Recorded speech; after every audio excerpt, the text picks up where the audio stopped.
Hello everyone and welcome back to another AFK journey video. So we have been knocked out of this round of Supreme League, and honestly I was pretty shocked by that happening. But I do want to, we'll show you the replays of the games which knocked me out, and I want to talk about what I've kind of learned from this experience of being knocked out early, and what I think probably was a mistake in my strategy or whatever I went for. Because in fact, out of the top four here, there's one player who from day one has been using the teams that I shared in my Supreme League video. Exactly those teams. And he's now into top 4 and probably has a good chance of even making it into top 2 by sticking to those teams.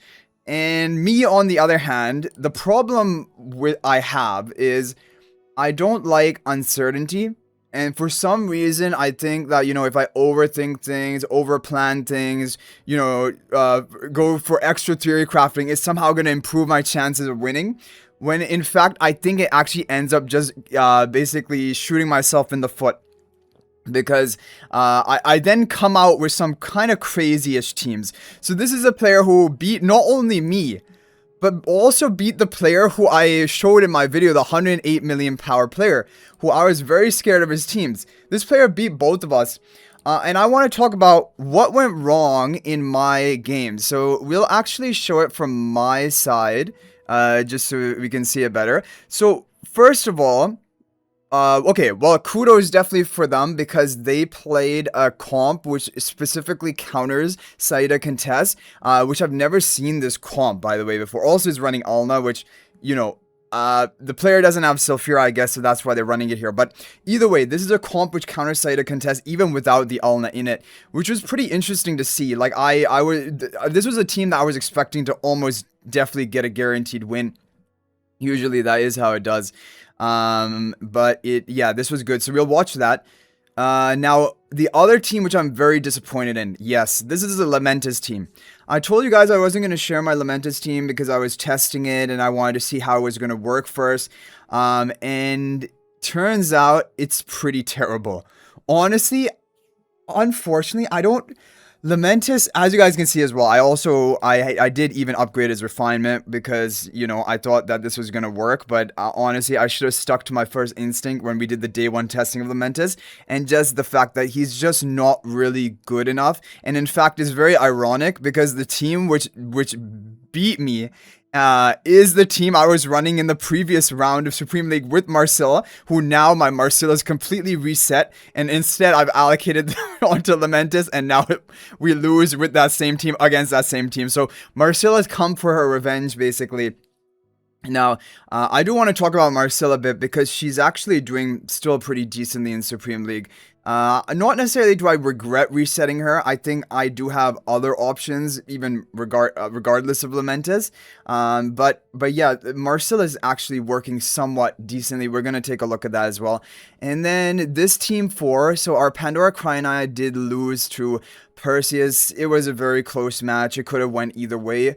But again, this kind of just shows me that this is why you stick to Wilder Freerin. For a long time, I was like, because, I kind of get tunnel vision on the top, all-time comps, and I'm like, okay, if this team cannot deal with those top comps, then is it worthless? And that was basically Wilder Freerin. But the thing is, Wilder Freerin is so solid into a lot of these tier 2 comps, which in the earlier rounds of Supreme League, people are going to run it. So like, if I had Wilder Freerin here, it's almost a guaranteed win against this enemy team. And it would have been, I don't know if it probably would have lost here. Yeah, don't think Marcel would have beat it. But it could have been a better chance for winning here, definitely. And if I had run it on team 1, I don't know, I don't know about this, but this team 1 was pretty crazy. And now he also happened to put his absolute worst team, like this is the free win team. He chose very wisely. He predicted where I'm going to play one of my strong teams, and in fact, I played my strongest of all-time team, Freerin backing up Bird and everything. Obviously, this is going to beat any team, and so he got the perfect matchup on that. So definitely, there was a luck factor. There always is a luck factor in Supreme League. This is why I have to re-emphasize, and this is why the thing is, it's a wrong mindset to try to guarantee that you win in advance, because there's no way 100% of the time you will guarantee to win in advance through the rounds of Supreme League, even if you're a Kraken, even if you have all heroes built, because when you're facing other Paragon 4 players, if they get the right team and the right matchup, the right rock, paper, scissors 3 times, which is unlikely, but if it happens, they will defeat you. And so you can't always be playing for, oh, I need to guarantee my win, because it's not possible to do that. And actually, it ends up you kind of making your teams kind of weird. At least for me, I overcraft them, and then they end up being not even as effective into the majority of comps. Okay, so enough talking. Let's go ahead and take a look at some of these replays. So the team number 1, very smart counter to the Saida contest. All it needs, honestly, is Pandora, Cryonite, Athalia. Here, okay, fine. Alna, not really needed here. Could just use a Kalin, you know, for that protection. You know, because Cryonite is going to nuke off 3 of your heroes. And she's going to drop Saida in the box. Probably Alicet too. And then Athalia is going to finish off the contest. So basically together, the Cryonite and Athalia, they actually deal with a lot of meta teams. Because on their own, they can't do it. They can't be the sole carry of the team. But by you would think Cryonite, you know, starting it off by killing off some enemies. And then Athalia finishing them off, picking them off. It's a really cool strategy. So let's go ahead and watch this. So Cryonite comes off. She gets the Saida twins in the box and the Phantom. Great for them. And she's going to kill my Saida here. It's guaranteed, basically. With a high enough upgrade side, Cryonite, the Saida is going to go down. So there we go. Saida's all the way out of the picture. My only win condition now is for Contest to silence enemies and stall them out, which she can do against solo Cryonite carry. Because Cryonite will not get another ultimate. If you guys take a look at Cryonite's head here, she's already expelled. So Cryonite is useless. But the thing is, because they have Athalia here, Athalia is like, I'm going to finish the job. So this is why we're so smart. Because basically it was like, I know, like, it is planning for exactly how to deal with these teams, which normally are built to deal with a standard Cryonite. Like, just a solo carry Cryonite team. So this was really, honestly, smart team. I don't think the Ulna was needed, like I said. It was definitely not needed because, you know, Cryonite, after her first ultimate, is basically useless. So you don't need to have that protection, but that was definitely strong, right? Okay, so moving on to, we won't even look, like, do you want to look at this team? This is just like, when he saw the matchup, he must have been like, it's a 1 in 5 to match up this into Bird, but I guess he knows probably Bird is going to be on one of the first, I'm calling him Bird, but Sylphira is usually played on one of the first 3 maps. Yeah, I mean, this is just like, it's like, you know, this is almost like the difference between Paragon 4 attacking a Supreme Plus team. That's the difference in power level between these 2 teams. Yeah, okay. So, Team 3 is... This is also crazy. This is why I was not worried about this player. Because when you look at some of his upgrades, I was not worried. But he just really pulled it out with the perfect, like, you know, lineup into my teams. And if it had gone any other way... you know, yeah, so definitely, this is the thing which can happen in Supreme League, right? And so the only thing I can going forward, or even everyone I recommend, is you just try to make your 5 solid teams. Don't try to consult, like, you know, yeah, it depends, right? On who you're against. So I can't give generic advice, but let's go ahead and take a look at the next replay and talk about this stuff later. So, I mean, over here... Athalia was just kind of overkill. Honestly, I don't think Athalia is best suited into this team comp that I'm running on my side. It's not needed. But the other heroes are strong, of course, definitely. So I can't say anything bad about that. Now here we have, this is probably one of the game deciding matches because this one was very close. I really did not, when I saw this matchup before the battle happened, I was like, there is no way my Cryonite loses to this.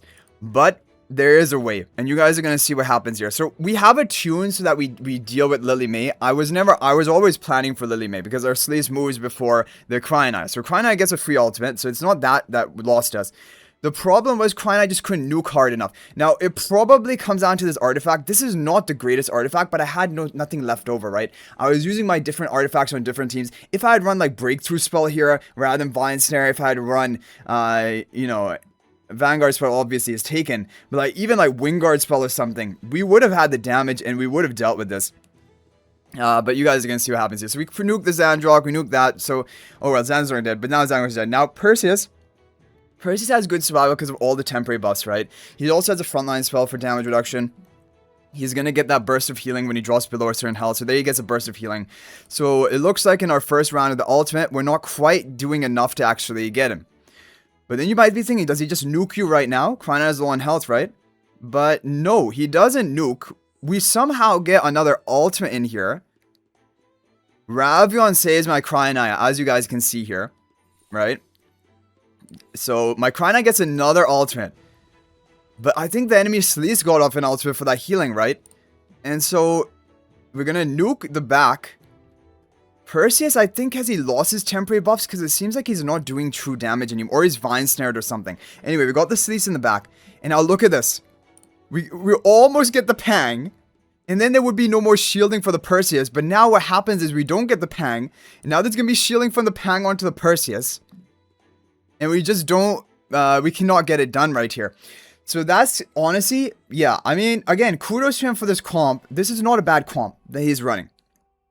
He has the, temporary buffs from Frontline Spell, from Zandrock. The 2 temporary buffs, in fact. And then eventually Pang when Perseus gets enough energy. But at the beginning, it's just the 2 temporary buffs. Zandrock and the Artifact. Which is honestly actually a little bit...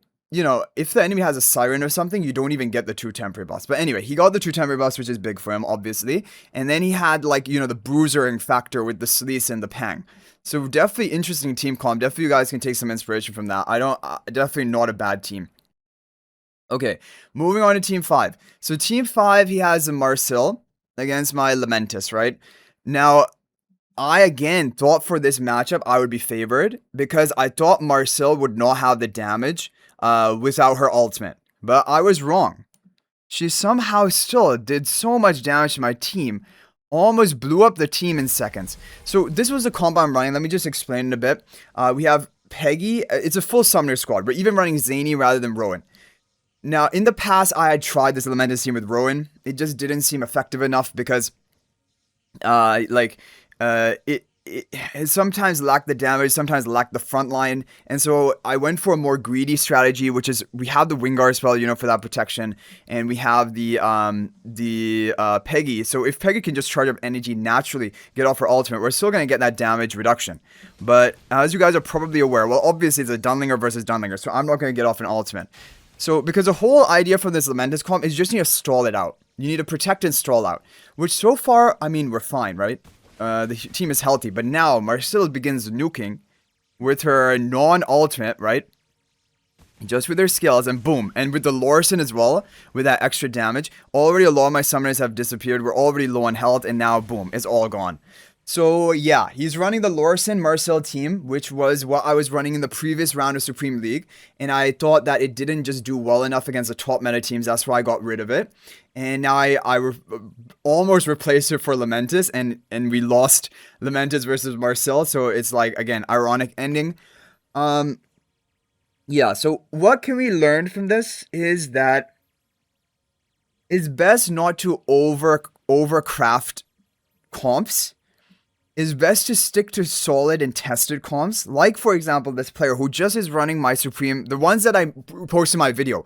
After my video, I did run them for the first round. But then I always are like, let me try something new. Let me figure something else new. Let me try something new. And then sometimes it takes a very bad turn, as you guys are seeing from all the testing. But do I regret my decision to do this testing and do some experimentation? I don't necessarily regret it. I think we can just learn from it. But running 5 solid teams, like for example, even if I'd run these 5 solid teams from my Supreme League video, it would have probably been my win. Let's face it, it would have probably been my win. And so definitely the Lamentis was probably my downfall, but even on top of that, the fact of like ditching my Wilder Freerin and trying to overpower my Sulfura team. Even into some matchups it can be good, and I was actually specifically planning for a different player for the second round to be facing up against. That's why I did go for it like this. But also that player seemed to be planning for me, because that player also lost to the same player, the 108 million that we talked about, who I was really worried about. He also lost the same matches. He only won the 2 and 3, which were the ones I won as well. I was going all in on the 2 and 3 because I was worried about him. Not planning as much for the first opponent. So at the end of the day, I just want to give my summary and my takeaways for the future. I'm not going to overthink my teams once I have come up with them. Just like I made my Supreme League video, and honestly, those teams were really solid, as can even be evidenced by the player who used them and is in top 4 right now with a good chance of top 2. If I would have just stick to those teams, I probably would have been better off rather than experimenting and going a little bit off the deep end. Same for Vanguard Duel. Yesterday in Vanguard Duel, because I was almost somewhat desperate, but also somewhat thinking that Lamentis was going to work, I set for all 3 of our Vanguards to run a Lamentis team. And of course, that Lamentis team lost all of them. And so that was also kind of like an issue. So what I would say is that testing is fine, but testing should not be done in the high stakes battle, right? It should be done on Guild Duel and then eventually maybe in group stages or switch stages of Supreme League. In the high stakes battle, you have to go for the tried and tested teams. And I know there is always going to be that rock, paper, scissors, but there's nothing you can do to avoid that. There's not like going to be some Exodia lineup that you can find that is going to guarantee you a win. That was basically what I was always looking for. I'm always looking to basically solve the puzzle. What is that Exodia comp that will guarantee me a win against no matter which map anyone plays anything? That's what I was trying to do, but it doesn't exist, right? And so this is the thing about the PvP modes now in Supreme League and Vanguard Duel. When you're up against players who have the same Paragon upgrade as you guys are seeing here, same power level as you, there's not going to be a guaranteed way of you winning. You have to just try your best, and then the rest is going to be on luck, right? And you just have to accept that fact. And that's something I have to learn, because otherwise, it's kind of not only stressing me out, but also leading me to even make ineffective choices by trying to find that golden combo, which doesn't really exist. And the thing is, even if you did find a golden combo, well, next round, your opponent is just going to copy paste that into the different maps and then, okay, good luck finding another better golden combo, right? So that's the other thing as well.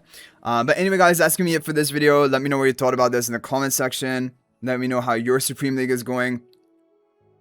I'm not looking forward to betting.